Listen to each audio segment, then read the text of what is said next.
पाली कस्बे के रामलीला मैदान पर आज एक कार्यक्रम का आयोजन किया गया। कार्यक्रम में मुख्य अतिथि के रूप में आबकारी मंत्री नितिन अग्रवाल ने शिरकत की।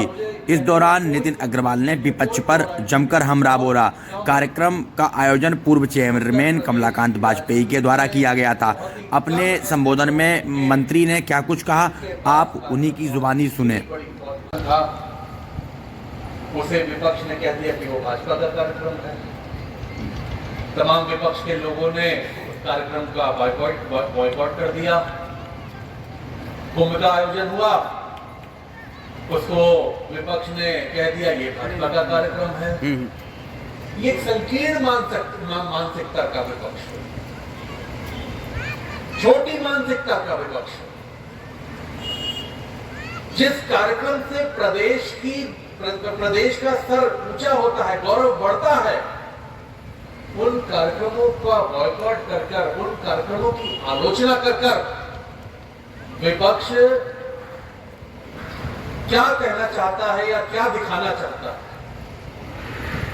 मैं देखता हूं लगातार जो कार्यक्रम हुए प्रदेश में सरकार ने कराए, या जैसे मैं अयोध्या की बात करी, वहां पे श्री राम मंदिर का जो ट्रस्ट था उन्होंने प्राण प्रतिष्ठा के कार्यक्रम को कराया। आपने ऐसे कार्यक्रमों की आलोचना करी, ऐसे कार्यक्रमों की आलोचना करके आपने तमाम हिंदू सनातनियों का अपमानित करने का काम किया। कुंभ में तो उन्होंने मृत्यु कुंभ कह दिया तुमको, आपने सुना होगा। जब कुंभ का आयोजन हुआ उन्होंने कह दिया ये महाकुंभ नहीं, ये मृत्यु कुंभ है। आप लगातार आप इसकी कार्यक्रमों की आलोचना कर रहे हैं।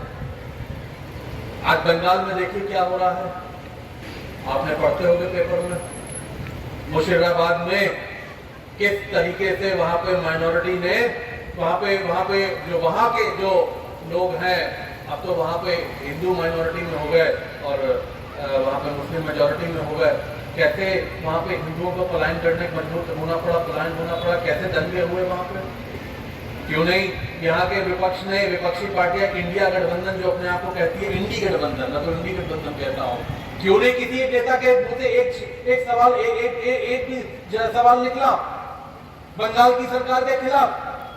वहां पे हिंदू मारे जा रहे हैं, हिंदुओं का कत्ल किया जा रहा है, हिंदू अपनी जमीन छोड़ के, अपने मकान छोड़ के, उनको अपने घर से पलायन होना पड़ रहा है, अपने शहर को छोड़ना पड़ रहा है, क्योंकि वहां के लोग हिंदुओं को मारने का काम कर रहे हैं, दंगा करने का काम कर रहे हैं। तब विपक्ष, तब इंडी गठबंधन के नेता, तब उनको वहां पे वो प्रताड़ना नहीं दिख रही है, तब कोई सवाल नहीं खड़े कर रहे हैं। क्यों नहीं पूछ रहा है ममता बनर्जी सरकार से, क्यों नहीं जवाब तलब किया जा रहा है, क्यों नहीं प्रश्न किया जा रहा है, क्या कर रही है वहां की सरकार। वहां की मुख्यमंत्री ने एक भी शब्द उस प्रताड़ना पर, दंगे पे एक भी शब्द बोलने का काम नहीं किया। उनका समर्थन है दंगे के लिए, क्योंकि तुष्टीकरण की राजनीति करके वो आप ऐसी अंधी हो चुकी हैं, वो उन्होंने अपनी आंखें ऐसी बंद कर ली हैं, केवल वोट की राजनीति करने के लिए, केवल उन लोगों को खुश करने के लिए आज उनकी सरकार उन कत्लों का समर्थन कर रही है, हिंदुओं के कत्लों का समर्थन कर रही है। आप इतने अंधे हो चुके हैं वोट बैंक के कारण, केवल वोट लेने के लिए आप प्रदेश के मुख्यमंत्री के पद पर बैठी हुई है। प्रदेश का मुख्यमंत्री, जिसकी जिम्मेदारी प्रदेश की, राज्य के लोगों की सुरक्षा की होनी चाहिए, आज वही मुख्यमंत्री प्रदेश जल रहा है, कत्लेआम हो रहा है, लोगों को घर छोड़ के जाना पड़ रहा है, लेकिन वहां की मुख्यमंत्री चुप बैठी हुई है। वो इसलिए चुप बैठी हुई है कि अगर वो कार्रवाई करेंगी तो उनका वोट बैंक उनसे नाराज हो जाएगा। ये ममता बनर्जी की सरकार बंगाल में चल रही है। मैं पूछना चाहता हूं, चाहे वो समाजवादी पार्टी हो, चाहे वो कांग्रेस पार्टी हो, चाहे वो और दल हो जो भाजपा का, जो हमारी सरकार का विरोध करते हैं, कि आखिर किसी दल ने तो एक शब्द बोला होता, आलोचना की होती। कोई आलोचना नहीं करेगा, क्योंकि सबको तुष्टीकरण करना है, सबको, कुछ लोगों को खुश करना है। लेकिन मैं ये कह सकता हूं, कम से कम उत्तर प्रदेश की योगी की सरकार ने आज उत्तर प्रदेश में कानून का राज स्थापित किया है। चाहे कोई कितना ही बड़ा क्यों ना हो, अगर कानून हाथ में लेगा तो उसको उसी की भाषा में जवाब दिया जाएगा। और आज इसी का कारण है कि आज उत्तर प्रदेश के लोग सुरक्षित हैं। ये तो क्या सपा की सरकार में दंगे नहीं हुए थे? आप लोगों ने तो देखा होगा क्या कितने दंगे हुए थे। समाजवादी पार्टी की सरकार में मुजफ्फरनगर दंगा किस लिए हुआ था? इसलिए हुआ था कि जो लोग जो मुलजिम थे उनको थाने से छुड़ा लिया गया था और उसमें छुड़ाने में उनकी सरकार के कद्दावर मंत्री का हाथ था। इसलिए मुजफ्फरनगर दंगा हुआ था। क्या उनकी सरकार पर तुष्टिकरण नहीं होता था? हम तो सबको साथ लेने की बात करते हैं। हम तो विकास की योजनाएं बनाते हैं तो सभी के लिए बनाते हैं। अब तो काम करते हैं तो सभी के लिए करते हैं। हम तो नहीं भेदभाव करते, हम तो नहीं देखते हैं कि कौन हमारे साथ में रहा, कौन हमारे विरोध में रहा। हम तो पक्षपात नहीं करते हैं।